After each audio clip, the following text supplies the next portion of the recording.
예배 시간이에요. 잠깐, 아직 준비가 안 되었다고요? 그럼 함께 준비해봐요. 먼저 주변을 깨끗하게 정돈해요. 단정한 옷으로 갈아입어요. 성경책, 찬송가, 헌금을 준비해요. 누워있거나 간식을 먹지 않기로 약속해요. 다른 행동은 멈추고 예배에 집중해요. 찬양 시간에는 기쁜 마음으로 일어나서 따라해요. 성경 말씀은 함께 큰 목소리로 따라 읽어요. 설교가 끝나고 기도 후에는 큰 소리로 아멘해요. 아멘. 준비한 헌금은 따로 저금통이나 성경책에 모아두었다가 교회에 출석할 때 드려요. 예배가 끝날 때까지 경건하게 예배에 집중해요. 광고도 잘 듣고 기억해두세요. 그럼 예수님과 함께 기쁘고 행복한 예배 시간이 되기를 바라요. 샬롬! 지금은 찬양하는 시간입니다. 우리 시간 함께 찬양할 때 우리를 위하여 또 우리를 구원하시기 위해 이 땅 가운데 오신 우리 예수님을 생각하며 믿음으로 함께 고백하며 찬양하며 나아갔으면 좋겠습니다. 우리 함께 찬양합시다.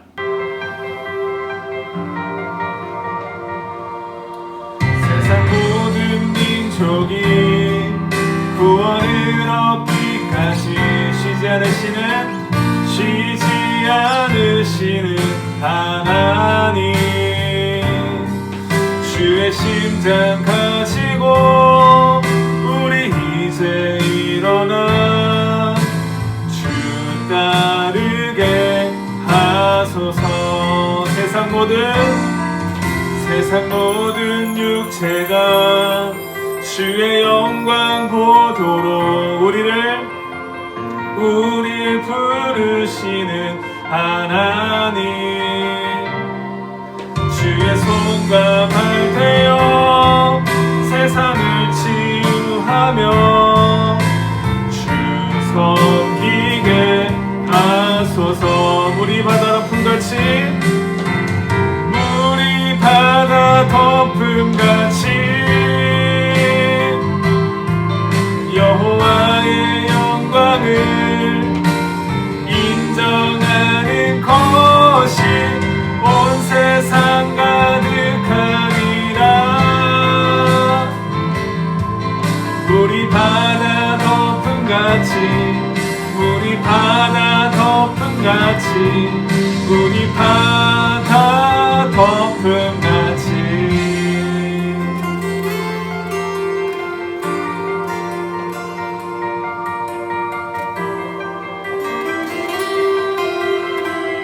세상 모든 민족이 구원을 얻기까지 쉬지 않으시는 하나님, 주의 심장 가지고 우리 이제 일어나 주 따르게 하소서. 세상 모든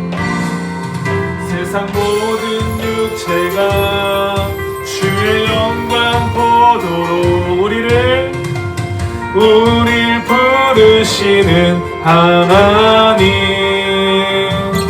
주의 손과 발 되어 세상을 치유하며 주 섬기게 하소서. 물이 바다 덮음같이 여호와의 영광을 인정하는 것이 온 세상 가득하리라. 물이 바다 덮음같이 물이 바다 덮음같이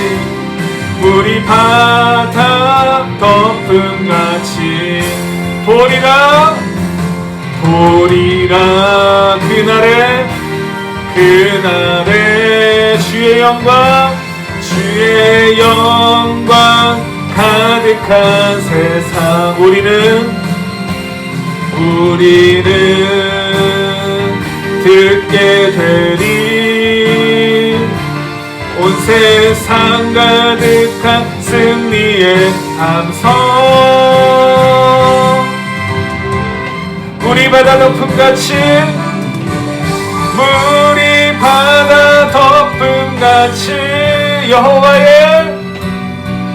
여호와의 영광을 인정하는 온 세상 가득하리라. 물이 바다 덮음같이 물이 바다 덮음같이 물이 바다 덮음같이 물이 바다 덮음같이 물이 바다 덮음같이 여호와의 영광을 인정하는 것이 온 세상 가득하리라. 물이 바다 덮음같이 물이 바다 덮음같이 물이 바다 덮음같이 물이 바다 덮음같이 물이 바다 덮음같이 물이 바다 덮음같이.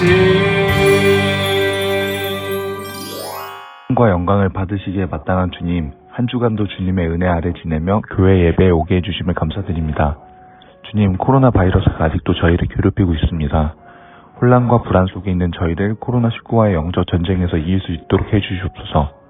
최근 중고등부를 제외하고 어른 예배들은 대면 예배가 시작되었습니다. 빠른 시일 내에 우리 중고등부 또한 교회에 나갈 수 있도록 해주시옵고, 우리 안동교회뿐만 아니라 다른 교회에서도 방역지침을 준수하여 앞으로도 쭉 이겨나갈 수 있도록 해주시옵고, 사회의 시선 때문에 무너지기보다는 오히려 더 단단해지는 계기가 될 수 있게 해주시옵소서.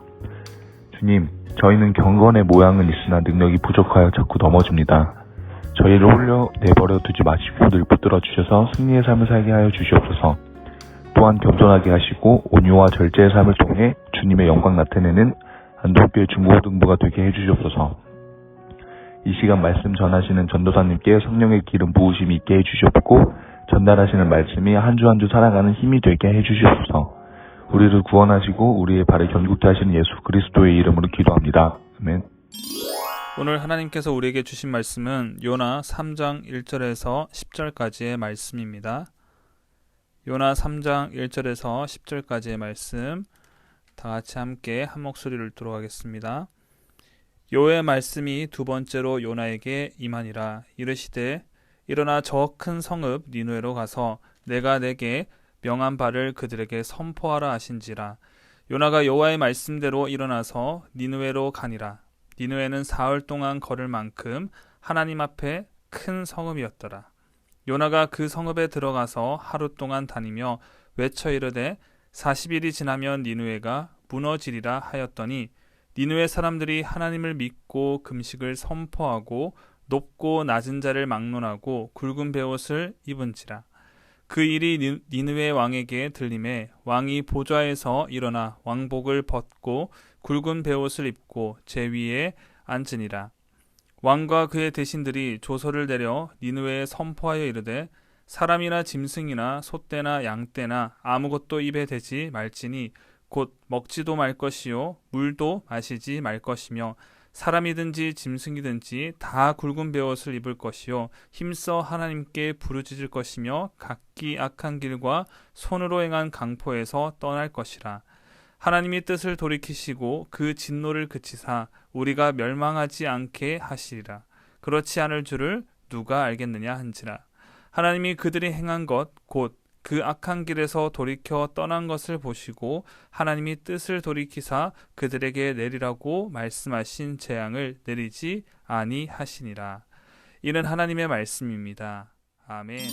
네, 우리 말씀을 나누기 앞서서 가슴에 손을 올리고 저를 따라서 함께 믿음으로 고백하도록 하겠습니다. 하나님은 나를 사랑하십니다. 그 사랑이 나를 변화시킵니다. 이 시간 말씀 앞에 내 마음을 엽니다. 나는 절대로 이전과 같지 않을 것입니다. 아멘. 아멘. 우리가 방금 고백한 대로 하나님께서 나를 사랑하심을 깨닫고 그 사랑으로 인하여서 나의 삶이 변화되어지고 또 말씀으로 인하여서 나의 삶이 변화되어지는 그 놀라운 경험을 저와 여러분들이 하게 되기를 간절히 소망합니다. 아멘. 네, 오늘 설교 제목 함께 읽어보도록 할게요. 용서에 새겨진 사랑. 네, 오늘 용서에 새겨진 사랑이라는 제목을 가지고 하나님의 말씀을 선포하고자 합니다.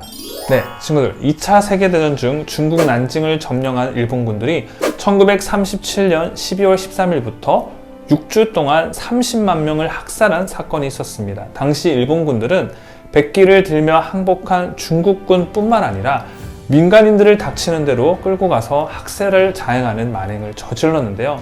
이것을 가리켜서 난징 대학살이라고 합니다. 이것을 기억하기 위해서 중국에 난징 대학살 기념관이 세워지게 되었는데요.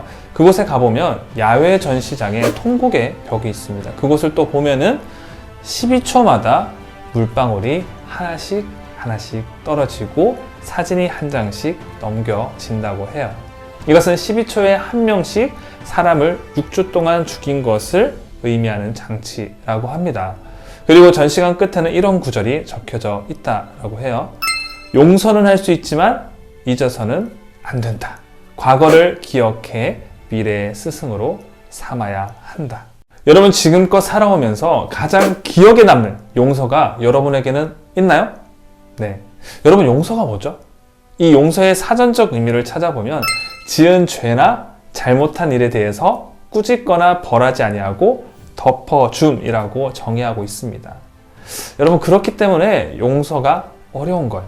용서는 내게 한 것을, 내게 해한 것들에 대해서 더 이상 어떠한 보복이나 복수를 하지 않겠다는 선언이며 설령 상대방이 그것을 수용하지 않는다 해도 내가 하는 것입니다. 그래서 엄격한 의미에서 용서는 화해와는 다른 의미를 갖습니다. 다소 이기적이지만 나의 잘못을 용서받고 싶고 다른 사람의 잘못은 용서해 주기가 참 어려운 게 우리의 모습입니다.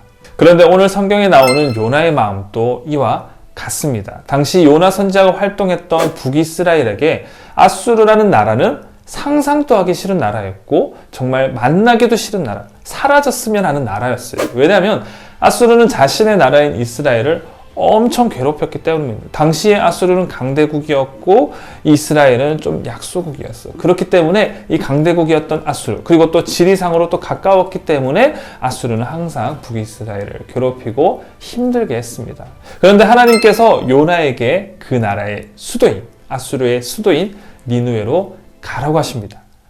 우여곡절 끝에 니느웨에 도착한 요나에게 이제 할 일을 주시는데요. 그것은 40일이 지나면 니느웨가 무너진다는 하나님의 심판의 메시지를 전하라는 것이었습니다. 죽기보다 싫었던 니느웨가 무너진다는 메시지는 요나의 마음을 자극하기에 충분했어요. 솔직히 한번 생각해 보세요, 여러분. 정말 원수, 내 눈에 가시, 꼴도 보기 싫은 친구가 있다고 가정해 봅시다. 그 친구가 뭔가 좀 불행해졌어요. 뭔가 실패하고 뭐 시험 점수가 떨어지고 뭔가 좌절할 만한 일이 생겼어요. 여러분 속으로 어떤 마음이 생겨요? 네, 뭐 잘됐다. 뭐 이런 마음들이 생기잖아요. 그런 것처럼 요나의 마음에도 제발 니느웨가 무너졌으면 하는 마음이 들었습니다. 이런 요나의 마음을 엿볼 수 있는 대목이 있는데요. 본문 3절과 4절 말씀을 보면 잘 알 수가 있어요. 먼저 3절 말씀을 보면 당시 니느웨 성의 규모가 얼마나 컸는지를 알 수가 있습니다. 어느 정도였냐면 성인의 걸음으로 3일은 좋게 걸어야 할 만큼의 규모라고 성경에서 이야기하고 있어요. 여러분 생각해 보세요. 이 성읍을 3일 동안 성인의 걸음으로 3일 동안 걸어야 할 만큼이라면 엄청난 규모인 것을 알 수가 있겠죠. 성서 고고학자들의 말을 통해 우리가 짐작할 수 있는 니느웨 성의 규모는 둘레 95km, 직경 30km. 엄청 크죠. 그리고 성벽의 두께도 엄청나게 두꺼웠습니다. 요나 4장 11절 말씀을 보면 당시 좌우를 분별하지 못한 사람만 12만 명. 그러니까 훨씬 더 좌우를 분별하지 못한 사람만 12만 명이라는 것은 그보다 더 많은 사람이 이 성읍에 살았다는 것을 알 수가 있습니다. 그만큼 큰 성읍이었다는 것이죠.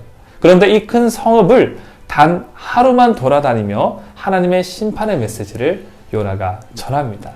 우리는 여기서 요나의 마음을 살짝 엿볼 수가 있습니다. 아까 전사님이 며칠 동안 이 성읍을 돌아야 된다고 했죠? 돌 수 있다고 했죠? 예, 성인의 발걸음으로 3일 동안 돌아야 다 돌 수 있다 했어요. 그런데 지금 요나는 며칠? 하루. 어쩌면 전하는 것도 대충 전했을지 몰라요. 왜요? 내 원수잖아요. 내 원수가 지금 40일이 지나면 무너질 것이라는 이 하나님의 말씀을 전하는데 혹시라도 회개하면 어떡해요? 그렇기 때문에 조금씩 조심스러웠을지도 모릅니다. 어찌되었든 이 심판의 메시지가 선포되자 니느웨 성의 왕으로부터 시작해서 모든 사람, 남녀노소, 동물할 것 없이 모든 생명체가 금식을 선포하며 철저히 회개하기 시작합니다. 여러분 놀라운 일이죠. 아수르는 어떤 나라일까요? 맞아요. 우상을 섬기는 나라. 하나님과는 거리가 먼 나라였어요. 그렇기 때문에 하나님께서 어떻게 말한 거예요? 니느웨 너희 성읍이 무너질 것이다. 너희 수도가 무너질 것이다. 라고 이야기한 거예요. 그런데 지금 하나님의 그 심판의 메시지를 듣고 이 니느웨의 왕으로부터 모든 사람들이 어떻게 하고 있어요? 회개하고 있어요. 여기서 우리가 잊지 말아야 할 중요한 교훈이 있습니다. 그것은 바로 하나님의 말씀은 살아있는 말씀이라는 거예요. 살아있는 말씀이 사람들에게 선포되니 모든 사람이 철저하게 회개를 하는데 그 모습이 8절과 9절에 이렇게 기록되어져 있습니다. 우리 함께 읽어볼까요?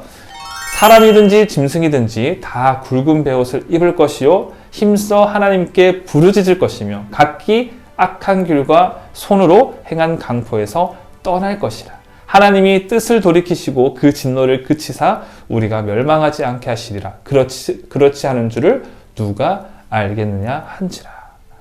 회개라는 말을 들은 모든 이들은 하나님께서 싫어하시는 모든 것으로부터 완전히 돌아섰습니다. 하나님의 심판을 면하기 위해 이들은 마음과 삶으로 철저히 회개하게 돼요. 이전과는 완전히 다른 삶의 결단을 하게 된 것입니다. 여러분 바로 이것이 참된 회개입니다. 입술로만 겉모양만으로 하는 것이 아니라 입술과 행위 그리고 삶까지도 완전히 변화되는 것. 이것이 바로 무엇이라고요? 참된 회개라는 거예요. 니느웨 성 사람들이 참된 회개를 하나님께 보였을 때 어떤 일이 일어났을까요? 10절 말씀을 볼게요. 10절 말씀에 이렇게 이야기하고 있습니다. 함께 읽어볼게요. 하나님이 그들이 행한 것, 곧 그 악한 길에서 돌이켜 떠난 것을 보시고 하나님이 뜻을 돌이키사 그들에게 내리라고 말씀하신 재앙을 내리지 아니하시리라. 여러분 하나님께서 어떻게 하세요? 네, 용서를 선포하십니다. 왜요? 그들이 그 악한 길에서 돌이켰기 때문에, 하나님 앞에서 회개했기 때문에. 여러분 이게 바로 하나님의 마음입니다. 우리는 여기서 중요한 사실을 하나 발견할 수 있어요. 무엇을 발견할 수 있죠? 용서의 뿌리, 용서의 근원이 하나님이라는 사실. 이런 하나님의 사랑과 용서를 경험하기 위해 반드시 필요한 것이 뭐라고요? 철저한 회개입니다. 그런데 여러분 용서가 쉽던가요?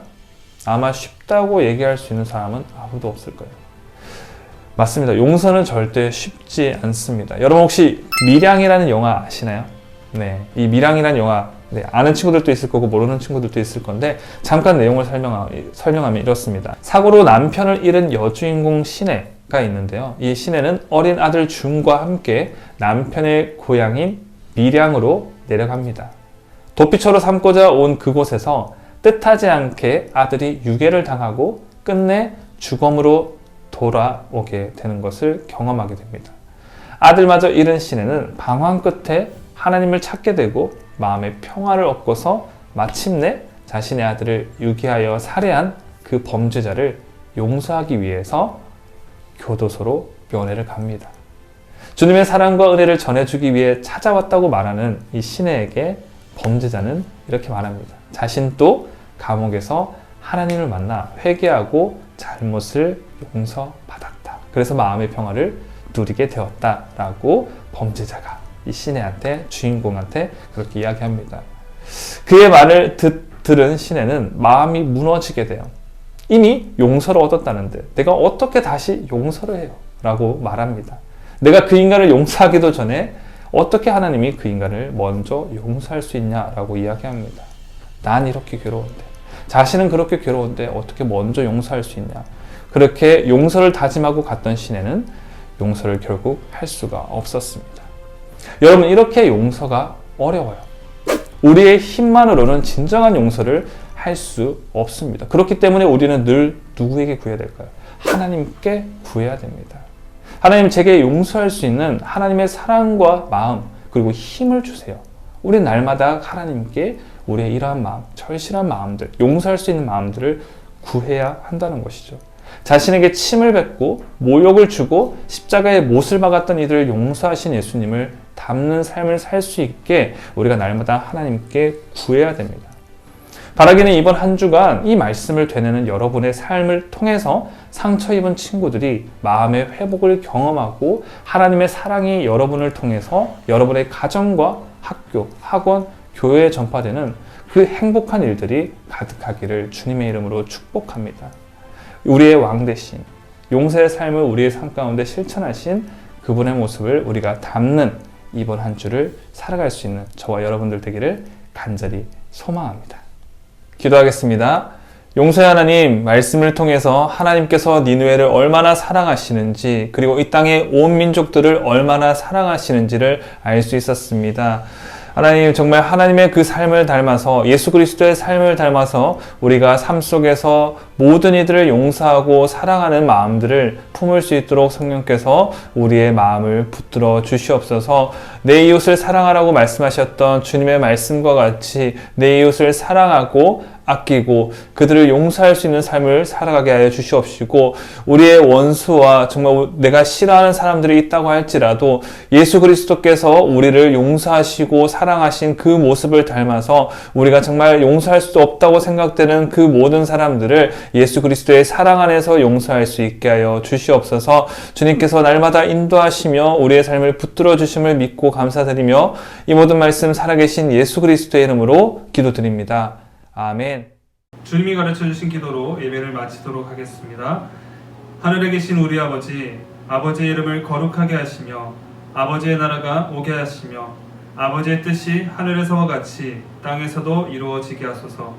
오늘 우리에게 일용할 양식을 주시고 우리가 우리에게 잘못한 사람을 용서하여 준 것 같이 우리 죄를 용서하여 주시고 우리를 시험에 빠지지 않게 하시고 악에서 구하소서. 나라와 권능과 영광이 영원히 아버지의 것입니다. 아멘. 안녕 친구들, 오늘의 광고 시작할게요. 오늘도 예배를 11시에 드린 것처럼 앞으로 11시에 줌으로 함께 예배를 드리려고 합니다. 그리고 예배 끝난 뒤에는 같이 소그룹 모임도 이어서 하고요. 여러분이 꼭 11시에 같이 모여서 예배를 드리는 거 기억해 주고요.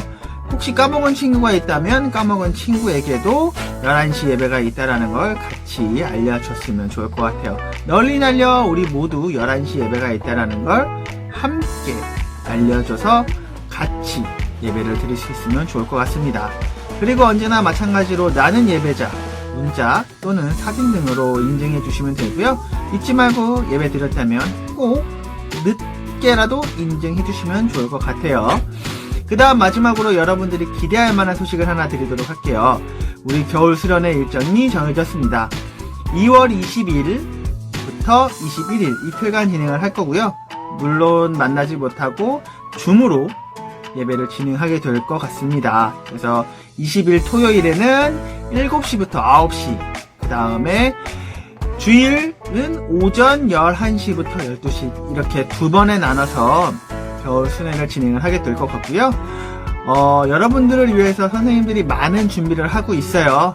많이 참여해주고 또 친구들에게도 많이 알려서 우리 다 같이 줌으로 모여서 즐거운 겨울 수련회가 되었으면 좋겠습니다.